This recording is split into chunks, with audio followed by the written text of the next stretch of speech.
आणि आमदार सुधीर मुनगंटीवार यांनी काल माध्यमांशी संवाद साधला। यावेळी त्यांनी विविध विषयावर आपल्या प्रतिक्रिया दिलेल्या आहेत, पाहूयात। देखो, 1 वर्ष से मैं और सम्माननीय देवेंद्र जी और हमारे कई सदस्य बार बार ये मुद्दा उपस्थित करते थे कि अध्यक्ष का चुनाव लेना चाहिए। इनके मन में कुछ बेईमानी होगी।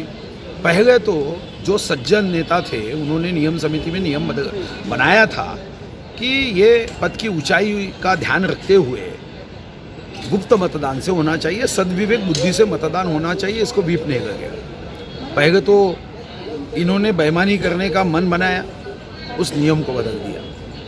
फिर 12 विधायक जिनको मतदान का अधिकार है उनको वंचित रखा।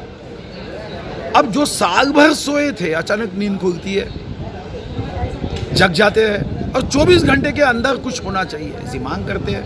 अच्छा, सिर्फ मांग नहीं करते, इनके लिए कानून संविधान कोई मायने नहीं रखता।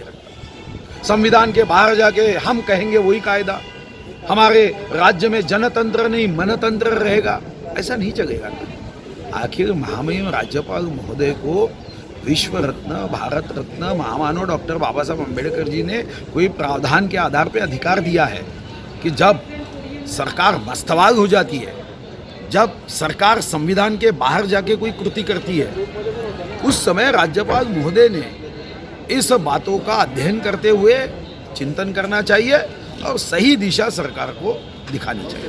ये भी आरोप लग रहा है कि देखो, मुझे लगता है कि फिर साल भर आप सोए थे क्या? कम से कम इतनी तो सज्जनता रखो कि महामहिम राष्ट्रपति महोदय, महामहिम राज्यपाल महोदय के बारे में हम क्या भाषा का इस्तेमाल करते हैं। एक बार हवाई जहाज से उतर दिया, अब कभी कहते हैं कि ये भाजपा का कार्यालय है।